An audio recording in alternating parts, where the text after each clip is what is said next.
जैसे कि एक आता है सबसे पहले मीन स्क्वायर वैल्यू और average value. Mean square value और average value. Mean square value और एवरेज वैल्यू, ये एक इंपॉर्टेंट टर्म है जो आपको याद रखना है। ये आप लोगों ने थर्मोडायनेमिक्स में भी पढ़ा हुआ है। मीन या एवरेज वैल्यू का मतलब क्या होता है, हमें कुल मिला के एवरेज निकालना है। क्या निकालना है? हमें एवरेज निकालना है। तो एवरेज हम कैसे निकालते हैं? अगर हमें किसी भी चीज़ का एवरेज निकालना होता है तो वो एवरेज निकालने के लिए हम क्या करते हैं, जो भी हमें क्वांटिटी दी है टोटल करके और टोटल से हम डिवाइड कर देते हैं। जैसे कि हमें बोला गया है कि 2 + 5 + 4 इनका एवरेज निकालो, तो हम क्या करेंगे, 2 + 5 + 4 को डिवाइड ऐड करके और जितने भी नंबर है उन नंबर से क्या कर देंगे, डिवाइड कर देंगे, तो हमारे पास क्या निकल जाएगा, एवरेज निकल जाएगा। तो इसी तरह से मीन स्क्वायर, मीन स्क्वायर का मतलब क्या होता है, पहले तो आप निकालो मीन और फिर उसका क्या कर दो, स्क्वायर कर दो। पहले तो आप क्या निकाल लो, मीन निकाल लो, मीन स्क्वायर, मीन वैल्यू निकाल के उसका स्क्वायर करना है, तो उसको हम क्या कहते हैं, हम उसको कहते हैं मीन स्क्वायर वैल्यू। तो इसको शो किया जाता है किससे, या तो वी स्क्वायर के ऊपर लगा दो आप बार, या आप क्या कर दो, आई स्क्वायर के ऊपर लगा दो बार। ठीक है, वी स्क्वायर बार और आई स्क्वायर बार। तो ये क्या हो गया, एवरेज ऑफ, ये क्या हो गया, average of square of instantaneous value in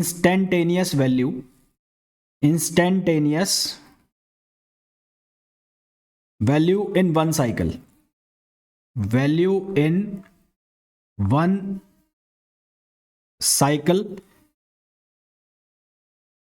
is called mean square value.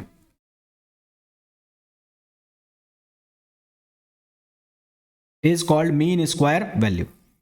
ठीक है, तो मीन स्क्वायर वैल्यू हम कैसे निकालते हैं, अगर मेरे को मीन स्क्वायर वैल्यू निकालनी है वी स्क्वायर के लिए, तो इसके लिए मीन स्क्वायर वैल्यू कैसे हम निकालेंगे, इसके लिए निकालेंगे एक टाइम पीरियड हमारे पास हो गया टी, कंप्लीट टाइम पीरियड, एक साइकिल के लिए बात कर रहे हैं यानी कि 0 से टी, और वी स्क्वायर डी टी। देखो कर क्या रहा हूं मैं ये कर रहा हूं कि मेरे को अगर वी स्क्वायर बार निकालना है, तो मैं क्या कर रहा हूं, मैं इसके लिए एक स्मॉल इंटरवल ले लिया मैंने, और उस स्मॉल इंटरवल के अंदर जो वैल्यू है वोल्टेज की उसका स्क्वायर कर दिया। तो मैं कुल मिलाकर ये कर रहा हूं, V1 square, V2 square plus V3 square and so on. और इसको मैं अगर डिवाइड कर दूं टोटल नंबर ऑफ जो कंटेंट्स हैं उनसे डिवाइड कर दूं टोटल कंपोनेंट्स से, तो मेरे पास स्क्वायर की मीन वैल्यू निकल जाएगी। तो स्क्वायर की मीन वैल्यू निकाल रहा हूं, तो इसको निकालने का तरीका ये, कंप्लीट साइकिल में क्या होता है, ये फॉर्मूला हम लिखते हैं, क्या लिखते हैं, 0 to T V square D T. ठीक है, 0 to T V square D T, ये हम क्या लिखते हैं, मीन स्क्वायर वैल्यू लिखते हैं। क्या यहां तक क्लियर है?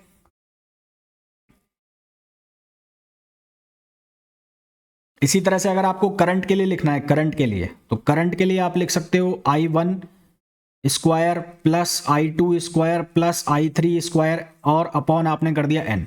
तो ये करंट के लिए मीन स्क्वायर वैल्यू आ जाती है।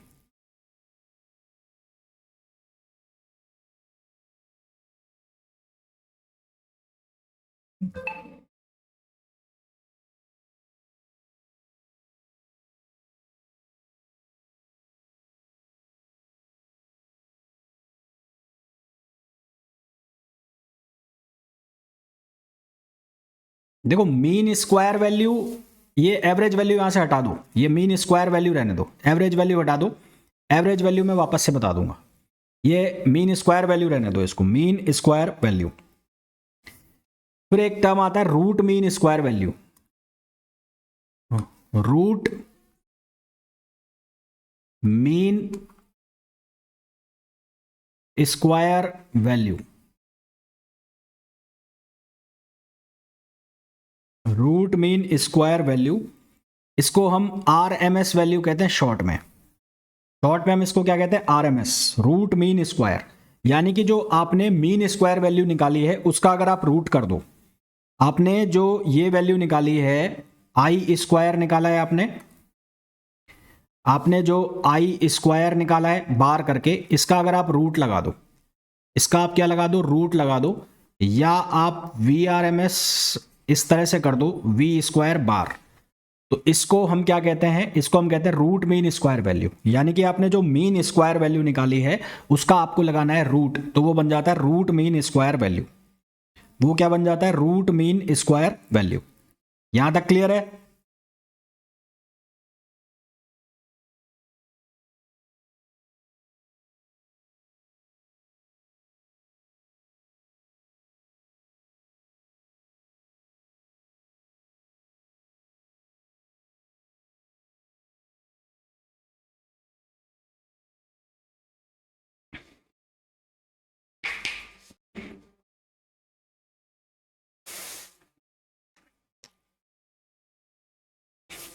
अब देखो, average value, average value of alternating current of AC over one complete cycle, over one complete cycle.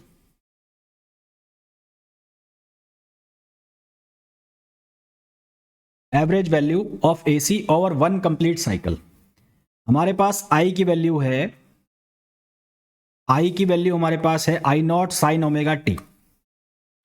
I equals to है I0 साइन ओमेगा टी, ये हमारे पास वैल्यू है। ठीक है, एक स्मॉल टाइम इंटरवल में मैं करंट मान लेता हूं DI। Let current in small time interval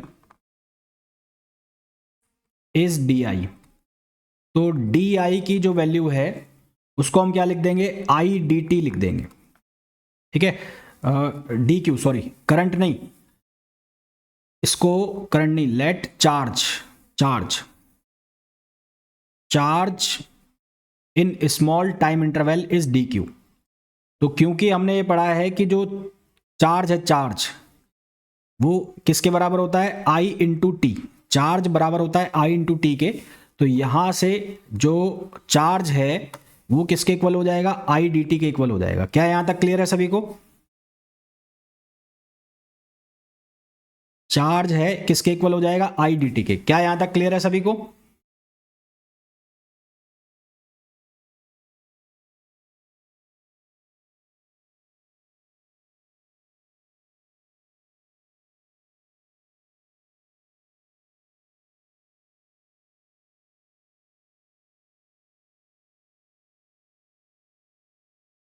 अब मेरे को एक कंप्लीट साइकिल में चार्ज निकालना है, तो charge in complete cycle, charge in complete cycle. तो कंप्लीट साइकिल में चार्ज निकालना है, तो कंप्लीट साइकिल कहां से कहां तक है, 0 से T, और इसको लिख दिया मैंने DQ। तो ये बन जाएगा 0 से T। DQ जो है उसके जगह हम लिख सकते हैं I0 साइन ओमेगा टी और DT, ऐसा लिख सकते हैं, I0 sine omega T DT। तो Q की वैल्यू क्या आ जाएगी, I0 आ गया बाहर, साइन ओमेगा टी का आप जब इंटीग्रेशन करेंगे तो ये बनेगा minus cos omega T upon omega, minus cos omega T upon omega, और लिमिट लग जाएगी कहां से कहां तक, 0 से T तक। लिमिट कहां से कहां तक लग जाएगी, 0 से T तक। जब ये लिमिट आप सब्सटीट्यूट करेंगे तो माइनस बाहर आ गया, ओमेगा नॉट, ओमेगा बाहर आ गया, ये क्या लिखा जाएगा, ये लिखा जाएगा कॉस ओमेगा टी और माइनस कॉस 0। ये क्या बन रहा है, ये बन रहा है माइनस I0 अपॉन ओमेगा, और कॉस ये कितना हो गया, 2 पाई अपॉन टी और इंटू टी, माइनस कॉस 0। यहां से अगर आप इसको सॉल्व करोगे तो ये क्या बन जाएगा, Q equals to minus I0 upon omega, और कॉस 2 पाई की वैल्यू कितनी होती है, 1 होती है, क्योंकि यहाँ T से T कैंसिल हो जाएगा, और ये वैल्यू भी कितनी होती है, 1 होती है। तो यहां पर कितना आ गया, 0 आ गया। तो चार्ज की वैल्यू कितनी आ गई, 0 आ गई। चार्ज की वैल्यू कितनी आ गई, 0। तो एवरेज वैल्यू जो निकालोगे, average value of current, average value of current, कौन सी करंट, AC करंट। तो वो I एवरेज अगर आप निकाल रहे हो तो वो किसके बराबर होगा, क्यू एवरेज। आपने टोटल जो चार्ज है वो निकाल लिया एक कंप्लीट साइकिल के अंदर, और उसके अंदर आपने डिवाइड कर दिया किससे, टाइम पीरियड से। उसके अंदर आपने किससे डिवाइड कर दिया, टाइम पीरियड से डिवाइड कर दिया। तो एक कंप्लीट साइकिल के अंदर जब आपने चार्ज निकाला तो उस चार्ज की वैल्यू आ गई कितनी, 0। तो एवरेज करंट की वैल्यू भी कितनी आ गई, 0। तो ये एक इंपॉर्टेंट क्वेश्चन बन गया। आपसे सीधा सीधा क्वेश्चन पूछ लिया जाएगा कि एक कंप्लीट साइकिल के अंदर एवरेज ऑल्टरनेटिंग करंट की वैल्यू कितनी होती है, तो कितनी होती है, 0। ठीक है। तो in a complete cycle, in a complete cycle average AC current, average AC current is 0। तो एक कंप्लीट साइकिल के अंदर एवरेज ऑल्टरनेटिंग करंट क्या होती है, 0 होती है। क्यों होती है 0, क्योंकि चार्ज की वैल्यू क्या हो जाती है, 0 हो जाती है। क्यों, क्योंकि जो चार्ज है ऑल्टरनेटिंग करंट के अंदर की वजह से वो क्या हो जाता है, 0 हो जाता है। क्या है, यहां तक सभी को क्लियर है।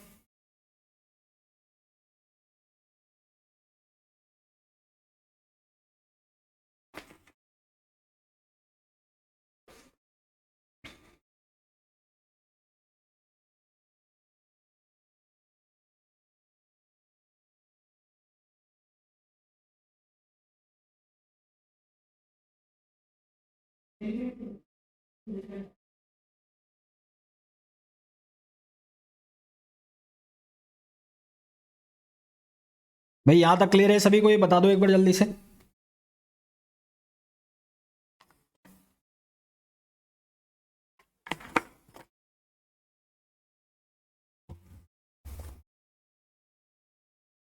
अब जो ये मैंने डेफिनेशन लिखी है, अब जो मैंने लिखा है मीन, देखो दो वर्ड मैंने लिखे।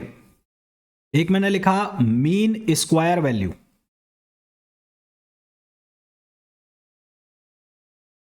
और एक मैं लिख रहा हूं मीन वैल्यू, मीन वैल्यू। तो ये दोनों अलग अलग टर्म है, ये मीन स्क्वायर है और ये मीन वैल्यू है। तो मीन वैल्यू का मतलब हो गया average value. Mean square value is different, mean value is different word, दोनों अलग अलग वर्ड है। Mean square value is different, mean value is different, दोनों अलग अलग चीजें हैं। ठीक है। तो मीन वैल्यू की अगर मैं बात करूं, मीन वैल्यू क्या होता है, मीन वैल्यू या एवरेज वैल्यू होता क्या है। तो अगर हम मीन वैल्यू और एवरेज वैल्यू को डिफाइन करें, मीन वैल्यू और एवरेज वैल्यू, तो ये क्या होता है, ये होता है value of DC current, value of DC current, value of DC current which send same amount of charge, same amount of charge, which send same amount of charge in a circuit, in a circuit in the same time, in the same time as is sent by, as it sent by,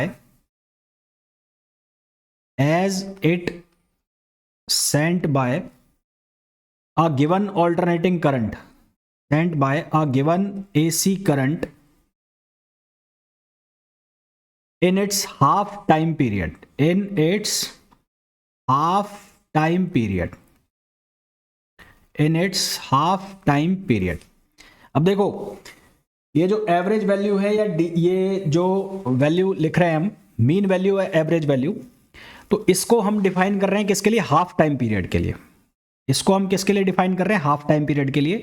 और हम इसको compare कर रहे हैं किसके साथ, DC current के साथ। मैं ये कह रहा हूं कि हाफ टाइम पीरियड के अंदर एसी करंट जो चार्ज भेजेगी सर्किट के अंदर, हाफ टाइम पीरियड के अंदर एसी करंट जो चार्ज भेजेगी किसके अंदर, सर्किट के अंदर, वही चार्ज कौन भेज रहा है, अगर उसको रिप्लेस कर दें किसके साथ, डीसी करंट के साथ। किसके साथ रिप्लेस कर दें, डीसी के साथ। तो जो एवरेज वैल्यू या मीन वैल्यू है उसकी वैल्यू हम निकाल सकते हैं किसके लिए, हाफ टाइम पीरियड के लिए। क्योंकि हमने ये देखा कि कंप्लीट साइकिल के लिए या फुल टाइम पीरियड के लिए जो एवरेज करंट है या जो मीन करंट है उसकी वैल्यू कितनी आई है, 0 आई है। ठीक है। फुल साइकिल के लिए, कंप्लीट साइकिल के लिए जो एवरेज करंट है उसकी वैल्यू 0 आई है। इसको आप वैसे भी देख सकते हैं, इसको आप ऐसे भी देख सकते हैं, अगर आपको डेफिनेशन से नहीं समझ आ रहा तो आप इसको ऐसे भी देख सकते हैं कि अगर मैं ये बनाता हूं, एक कर्व बनाता हूं, तो ये एक पॉजिटिव साइकिल है और ये एक नेगेटिव साइकिल है, तो यहां पर करंट प्लस हो जाएगी, यहां पर करंट माइनस हो जाएगी, और इसका जो सम है वो कितना हो जाएगा, 0 हो जाएगा। तो एक कंप्लीट साइकिल में जो चार्ज है उसकी वैल्यू कितनी हो जाएगी, 0 हो जाएगी, है ना। तो इसलिए जो मीन वैल्यू है करंट की या एवरेज वैल्यू है करंट की, उसको हम हाफ साइकिल के डिफाइन करते हैं, फुल साइकिल के लिए डिफाइन नहीं करते हैं, या हाफ टाइम पीरियड के लिए डिफाइन करते हैं, फुल टाइम पीरियड के लिए डिफाइन नहीं करते हैं, क्योंकि फुल टाइम पीरियड के लिए जो एवरेज वैल्यू आ रही है चार्ज की वो 0 हो जाती है। एवरेज वैल्यू चार्ज की 0 हो जाती है तो करंट भी क्या हो जाता है, 0 हो जाता है। क्या यहां तक क्लियर है सभी को?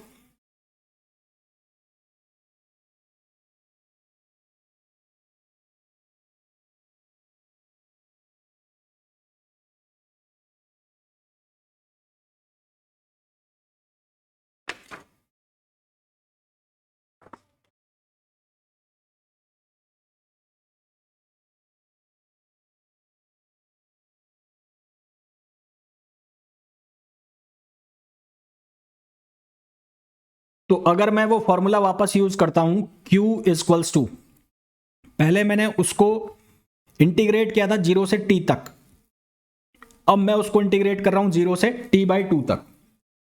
तो 0 से t/2 तक इंटीग्रेट करूंगा तो क्या निकलेगा, यहां से यहां निकलेगा I0 sine omega T D T, I0 sine omega T D T, और इसका इंटीग्रेशन करोगे तो ये आएगा -I0 अपॉन ओमेगा, ये बन जाएगा cos ओमेगा टी, और कहां से कहां तक, 0 से और t/2 तक।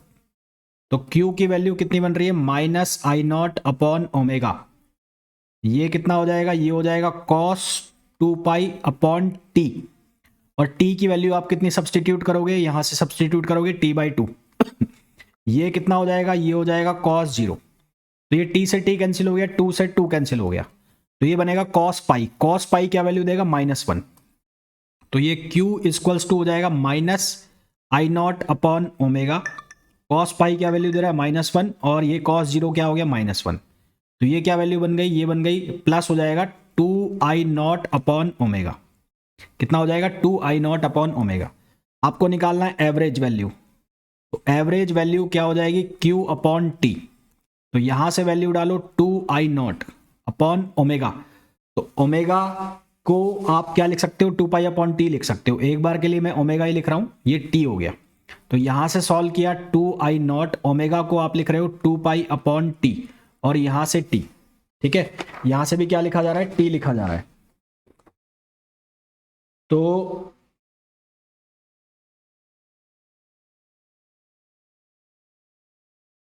यहां से सिंप्लीफाई करेंगे तो ये 2 से 2 कैंसिल हो गया, टी से टी कैंसिल हो गया, ठीक। तो हमारे पास वैल्यू कितनी आ गई, हमारे पास वैल्यू आ गई I0 अपॉन पाई। अब अगर ऐसे निकालोगे तो ये हो गया गलत। गलत क्यों हो गया, क्योंकि हमारे को जो यार टाइम पीरियड लेना है, ये टाइम पीरियड लेना है, तो ये टाइम हमारे पास कितना है, हाफ टाइम है, हाफ टाइम, ये हमारे पास है हाफ टाइम, तो हाफ टाइम है, तो इसको चेंज करो, आप इसको चेंज करोगे तो एवरेज आप वैल्यू निकाल रहे हो वो किस पे निकाल रहे हो, आप हाफ टाइम पीरियड पे निकाल रहे हो, तो ये होगा Q अपॉन टी हाफ, तो यहां से सॉल्व करोगे तो ये बनेगा 2I0 अपॉन ओमेगा, और ये t/2, तो यहां से सॉल्व करोगे तो करंट की वैल्यू आएगी 2I0 अपॉन पाई, तो ये हमारे पास राइट फॉर्मूला आएगा। तो एवरेज एसी करंट की वैल्यू, एवरेज एसी करंट की वैल्यू या एवरेज मीन एसी करंट की वैल्यू जो होती है वो कितनी होती है, 2I0 अपॉन पाई। जो I0 करंट होती है वो मैक्सिमम करंट होती है या पीक करंट होती है, ये जो करंट होती है ये कौन सी होती है, मैक्सिमम और पीक करंट, पीक वैल्यू। ये फॉर्मूला याद रखना, डायरेक्ट फॉर्मूला पूछा जाता है ऑब्जेक्टिव क्वेश्चन। क्लियर है यहां तक?